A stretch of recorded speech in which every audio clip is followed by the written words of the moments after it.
असदुद्दीन ओवैसी ने जंतर मंतर पर लंबे समय तक प्रदर्शन करने वाले छात्रों की सराहना की है। उन्होंने कहा है कि छात्रों ने अपने मजबूत इरादों और एकता के दम पर अपनी बात देश के सामने रखी। उन्होंने इसे एकजुटता की ताकत का उदाहरण बताया। साथ ही ऐलान किया कि AIMIM यूपी चुनाव में युवाओं को मौका देंगे। 2027 चुनाव में युवा उम्मीदवार उतारेंगे। 2029 तक देश को 45 से 50 साल का PM मिलने की वो उम्मीद जता रहे हैं। हमारी 65% आबादी की उम्र 35 साल से कम उम्र लोगों पर मुश्तमिल है। भारत की 50% आबादी 25 साल से कम उम्र की है। हमारी भी कोशिश यही होगी कि इंशाअल्लाह ताला उत्तर प्रदेश के आने वाले विधानसभा में नौजवानों को मजलिस इत्तेहादुल मुस्लिमीन अपना उम्मीदवार बनाएगी, ताकि वो जाकर आपकी बेबाक तरीके से आपकी नुमाइंदगी करेंगे।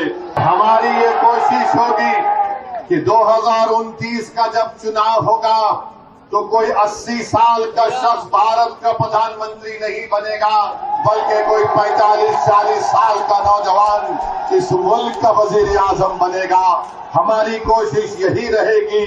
मेरे अजीज दोस्तों और बुजुर्गों, मैं आपसे ये गुजारिश भी करने आया हूं कि हमारे इस जलसे के बाद कई हमारे मुखालिफिन निकल कर आएंगे और आकर कहेंगे कि ओवैसी सिर्फ जज्बाती तकरीर करता है, तुमको अल्फाज के अपने समंदर में लेकर तुमको जज्बाती बना देगा, तुम उसकी बात का यकीन नहीं करना। मैं उनसे कहना चाह रहा हूं, अगर मैं जज्बाती बात करता हूं तो मेरा एक एक लफ्ज अल्हम्दुलिल्लाह सच्चाई पर मुबन्नी है। और युवाओं के प्रदर्शन के बाद तरह तरह की मांगे आ रही हैं, तरह तरह की सियासत भी इसको लेकर तेज हो रही है। इस बीच तेलंगाना के CM रेवंत रेड्डी ने एक नई मांग उठा दी है। चुनाव लड़ने की जो उम्र है वो कह रहे हैं कि 25 से घटाकर 21 साल कर दी जाए। CM रेवंत रेड्डी ने कहा है कि तेलंगाना सरकार जल्द ही विधानसभा का विशेष सत्र बुलाएगी और इस सत्र में प्रस्ताव पारित वो करवाएंगे। अगस्त में बुलाया जा सकता है विशेष सत्र। तेलंगाना के CM रेवंत रेड्डी ने शनिवार को ये बड़ा ऐलान करते हुए कहा कि राज्य सरकार जल्द ही विधानसभा का विशेष सत्र बुलाएगी। सत्र में लोकसभा और विधानसभा चुनाव लड़ने की न्यूनतम उम्र सीमा को 25 साल से घटाकर 21 साल करने के लिए केंद्र सरकार से सिफारिश करने वाला एक विशेष कहे तो पारित किया जाएगा। और तेलंगाना CM रेवंत रेड्डी ने कैंडल मार्च में शामिल होकर अगस्त में विशेष सत्र बुलाने की बात कही है। हमारे भाई बहनों जनजी के चेहरे पे आज हमारा जनजी भाई बहनों के चेहरे पे एक विजय दरहास मैं देख सक रहा हूं,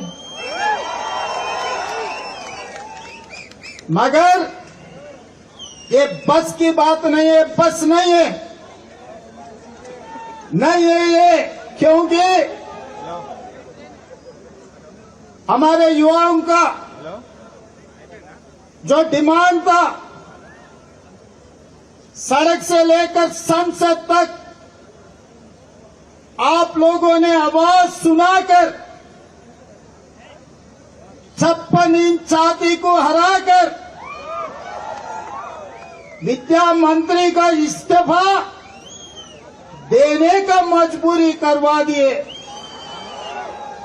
मगर नीट एग्जाम में जो शहीद हुए, इस लड़ाई में, इस जंग में लाखों विद्यार्थियों के खिलाफ जो केसेस लगाए, अभी तक केसेस